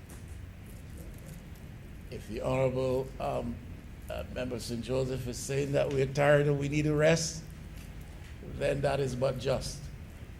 And Parliament can make it proper and appropriate that just rest be given. Of course, the electorate always also has a part to do that. And having gone 3.5 years, as the Honourable Member said, without a vacation, without a rest, I suppose they can wait another 12 months because we believe that opportunity would come within that period of time within which the electorate can exercise the power to grant rest to those who serve in its cause. That has happened just yesterday, not far from us, Mr. Speaker, and perhaps it portends somewhat with respect to what might happen here. We don't want to speculate and get into all of that. We're simply saying if you work hard, you're deserving of proper pay, which in my view you're not getting. And if you deserve a rest, then it needs to be properly provided for. And I don't know that anybody will argue against that cause. All you have to do is establish that those who get the pay and get the rest have indeed been working hard. The issue I have with the bills, Mr. Speaker, it has to do with language, and these debates are often difficult when they involve the office of the Governor General, the head of state of the country. But the issue is in the language used in the legislation, that with respect to the ministers and parliamentary secretaries, and specifically as it relates to the Prime Minister in Section 4, that is, and subsection 3. The Prime Minister wishes to be granted vacation leave. He shall make application in writing to the Governor General, setting out the date of the commencement and termination of the period of leave. I am not a lawyer, And I suppose I can be persuaded, if the effort is made to do so, I can be persuaded that that language suggests that that application is genuinely an application which must be approved by the Governor General. Now, we got to be careful when we use this phrasing, and it has to be clear to John Public out there. It has to be clear to every member in here as well. Just to use an example of which you're fully well aware, many times in the legislation of this Parliament and this land, we talk about consultation taking place between Prime Minister and others, Prime Minister and Governor General, Prime Minister lead the opposition, and consultation amounts to a written letter saying it is my intention to do so, and that's the end of story. Now, I just want to know what specifically the language here is intending to say. He shall make application in writing to the Governor General. Is that clearly suggesting that it is in the power of the Governor General to refuse a request, an application for vacation leave by the Prime Minister? Now, when you get to the legislation that speaks to the changes, read the office of the Governor General at section 2, section 14,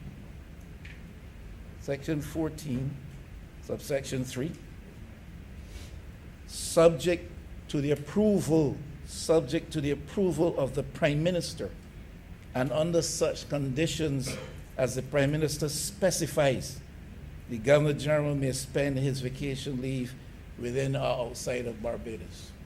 Are we suggesting, therefore, by the language, that it is in the power of the Prime Minister to say to the Governor General, you cannot spend this vacation in Barbados, you cannot spend this vacation outside of the Barbados?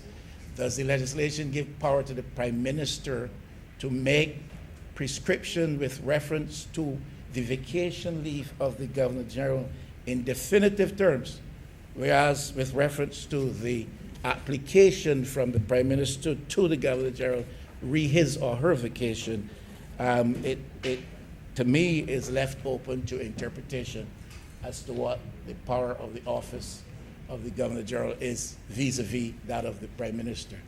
Now, I think that the office of the head of state must be respected. I do not know if there are any incidents in recent past or during the period of this Parliament sitting over the past few years. Do not know if there have been any anomalies of behavior on either side with respect to these two offices that may have occasioned this language and this legislation. I don't know. I will not speculate. As I said, it's very difficult to speak with reference to the matter of the office of the Governor General in this public way, and I would not in any way seek to or attempt to say anything that would in any way reflect negatively on the office of the Governor General or on the incumbent herself or on the office of the Prime Minister or the incumbent herself. I'm simply saying it seems to me that we're speaking a little bit differently with respect to how these matters on vacation leave for these two subjects, how this matter is treated, and clarity perhaps can be better given.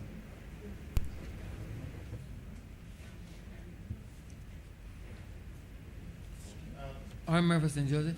Yes, Mr. Honourable, Speaker. could you turn off your mic? Mr. Speaker, I thank the Leader of the Opposition, the Honourable Member, for his support. I note his query in respect of what appears to him to be a potential for limitation on the exercise of the right to vacation by the Governor General. Mr. Speaker, the Constitution provides already a large number of instances where decisions to be taken by the Governor General must be taken in consultation with and upon the advice of the Governor General. I believe, sir, that in this instance the possibility is quite remote. But the fact is, sir, that under the law as it stands, the only the only stipulation is that the Governor General can travel outside of Barbados with at the expense of the government for herself and eligible persons with a first class ticket. That's all. So if the Governor General chooses to go on a trip for her annual holiday to Trinidad or to St. Lucia, then that is it. There's no first class ticket to be had. On the other hand, if she decides to go to a holiday in Bahrain, then there will be a first class ticket to be paid. But in these circumstances, Mr. Speaker, we really want to provide a more meaningful opportunity for holiday arrangements, but there are financial consequences to that which have to be worked out. And therefore, this provision, which would see arrangements being made for a holiday at a place other than a government house, would require, sir, some discussion between Her Excellency or whoever the incumbent is and the Prime Minister from time to time. In any event, Mr. Speaker, I remind the Chamber that we are committed to move towards a non-executive president within the next few months, and therefore, if there are any deficiencies arising in this scenario, they will very likely be drawn to the attention of the Chamber so that any challenges might be adequately corrected or adjusted when we amend the Constitution to make provision for the establishment of a president, and at which time this particular statute will once again have to be visited by the Chamber. So I'm giving the member the assurance that this is not in any way an attempt to create any issues vis-a-vis the Governor General and the accessing of any benefit. And in any event, if there is a concern, we still have an opportunity to revisit in the very, very near future. And with those words in response, sir, I again ask that this bill, the Ministers and Parliamentary Secretaries Representation Allowances Act, be read a second time. Question is that the aforementioned bill be read a second time. All those honourable members in favor, please say aye. Those against, please say no. Me think the ayes have it.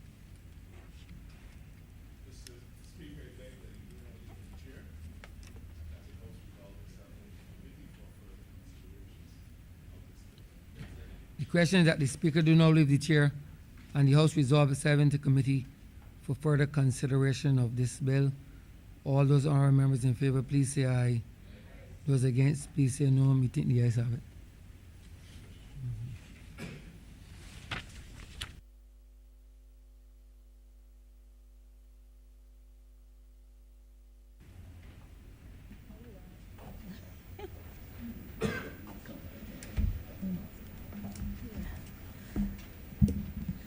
This House is now in committee.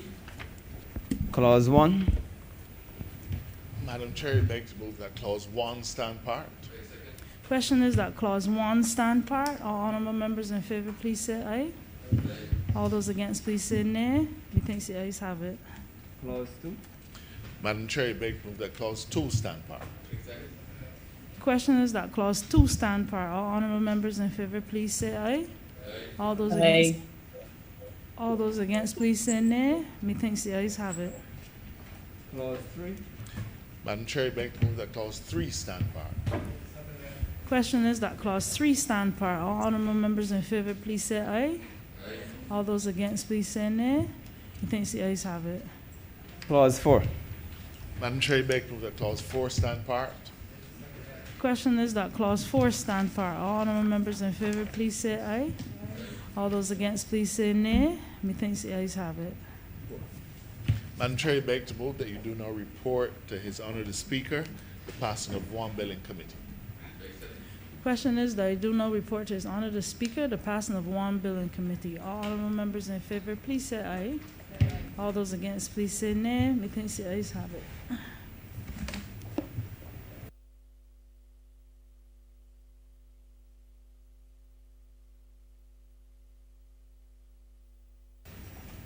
Chairman of committees has reported the passing of one bill in committee.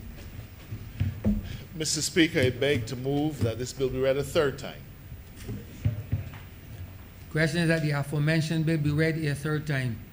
All those honourable members in favour, please say aye. Those against, please say no. Me think the ayes have it. Mr. Speaker, I beg to move that this bill do now pass and be cited as the Ministers and Parliamentary Secretaries Remunerations and Allowances Amendment Act 2021. The question is that the aforementioned bill be passed and so cited. All those honourable members in favour, please say aye. Those against, please say no. Me think the ayes have it. This is a matter involving the Constitution. We're not Not there this yet. one. We're not there yet.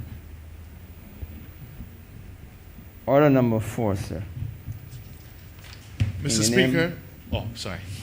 In the name of the Honourable Attorney General and Minister of Legal Affairs, to move the second reading of the Governor General Conditions of Service Amendment Bill 2021. Mr. Speaker, I beg to move that the Governor General Conditions of Service Amendment Act 2021 be read a second time.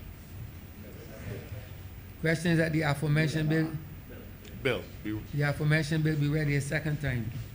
All those honourable members in favour, please say aye. Those against, please say no. Me think the ayes have it. Speaker, I beg to move that you do now leave the chair and that this House resolve itself into committee for further consideration of this bill. The question is that the Speaker do not leave the chair and the House resolve itself into committee for further consideration of this bill. All those honourable members in favour, please say aye. Those against, please say no. Me think the ayes have it.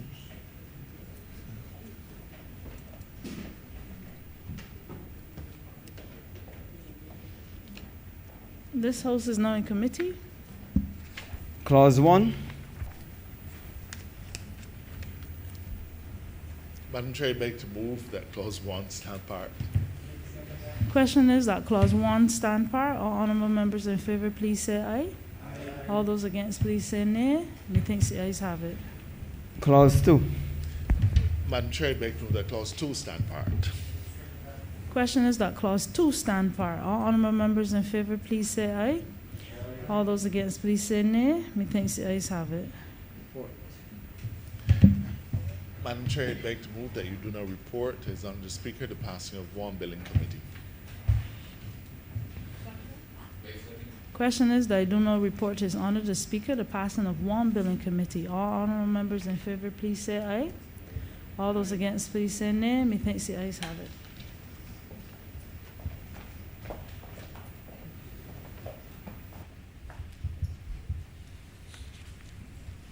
The chairman of committees has reported the passing of one bill in committee. Mr. Speaker, I beg to move that this bill be read a third time. The question is that the aforementioned bill be read a third time. All those honourable members in favour, please say aye. Those against, please say no. Me think the ayes have it.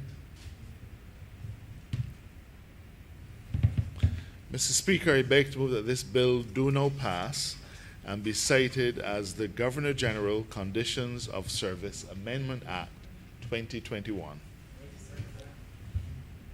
The question is that the aforementioned bill be passed and so cited. All those honourable members in favour, please say aye. Those against, please say no. Me think the ayes have it. This bill is passed and so cited. Order number 6, sir.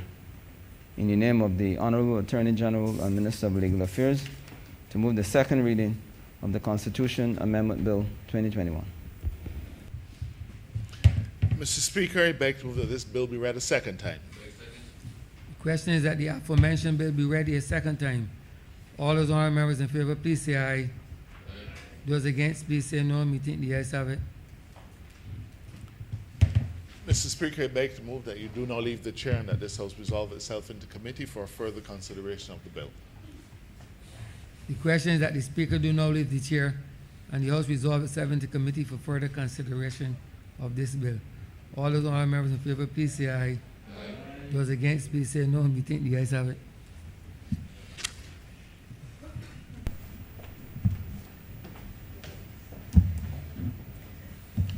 This House is now in committee.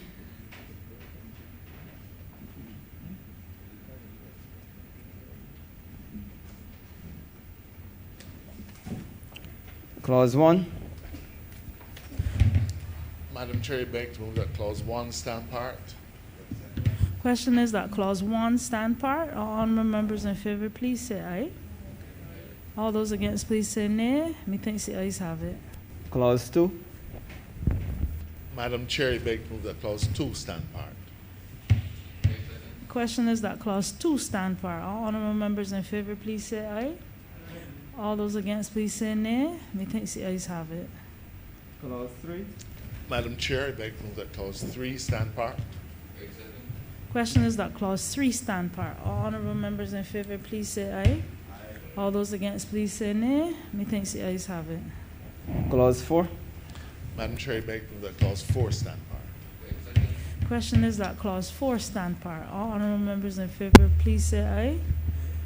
All those against, please say nay. Methinks the ayes have it. Report. Madam Chair, I beg to move that you do now report is under the Speaker the passing of 1 bill in committee. Question is that I do not report to His Honour the Speaker the passing of 1 bill in committee. All honourable members in favour, please say aye. All those against, please say nay. Methinks the ayes have it.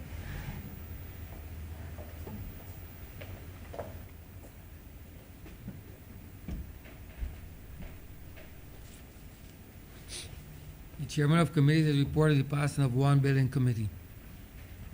Mr. Speaker, I beg to move that this bill be read a 3rd time. Question is that the aforementioned bill be read a 3rd time. All those honourable members in favour, please say aye.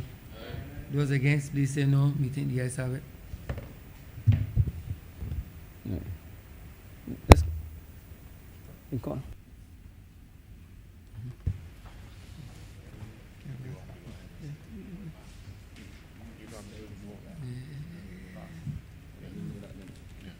Mr. Speaker, I beg to move that this bill do now pass and be cited, the Constitutional Amendment Act 2021. Mr. Speaker, as you are aware, this bill is being passed in accordance with Section 49 of the Constitution, and therefore requiring a 2/3 majority of all the members present and voting. You will also recall that when we did the amendments to allow for a virtual sitting, that those members who are coming in virtually can also vote. And normally we would have done a division and we will ring the bell. We don't have a bell here, but for those members who are online or who are possibility of coming in online, we have sent an email asking them that when this division is called, that they could then vote. Presently we have 2 members coming in online. And what I will do is I will start with the members here and give those who are not here enough time to come in online if they so choose. Ms. Bradshaw. Aye. Mr. Marshall. Aye. Ms. Ford. Aye. Dr. Duguid. Aye. Lieutenant Colonel Bostick. Aye. Mr. Griffith. Aye. Your Honor, Mr. Rowe. Aye. Reverend Atherley. Ms. Husbands. Mr. Weir. Aye. Mr. Abrams. Aye. Mr. Phillips. Aye. Mr. Strawn. Aye. Mr. Jordan. Aye. Mr. King. Aye. Dr. Brown. Aye. Mr. Sutherland. Mr. Toppin. Mr. Humphrey. Mr. Ford. Mr. Prescott. A little louder, please. Thank you. Mr. Speaker, we now go to those who are online, and once their name is called, they ask to unmute their mic. Mr. Simmons. Aye. Miss Moore. Aye. Mr. Speaker, the results of the division, 23 honorable members voted in favor, 21 were here physically, and 2 online, therefore reaching the threshold of the 2/3 of 20 required for passage by this bill. In conformity with the Constitution, this bill now stands passed.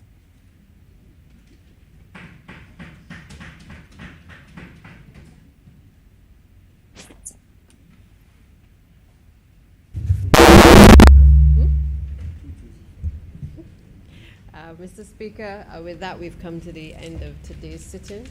I therefore beg to move the suspension of the sitting, the adjournment of the House, sorry, until the 10th of August at 10 a.m. I beg a second. The question is that this honorable chamber stands adjourned until the Tuesday, the 10th day of August at 2021 at 10 a.m. in the forenoon. All those honorable members in favor, please say aye. Those against, please say no. Me think the ayes have it. This honorable chamber stands adjourned until Tuesday, the 10th day of August at 10 a.m. in the forenoon.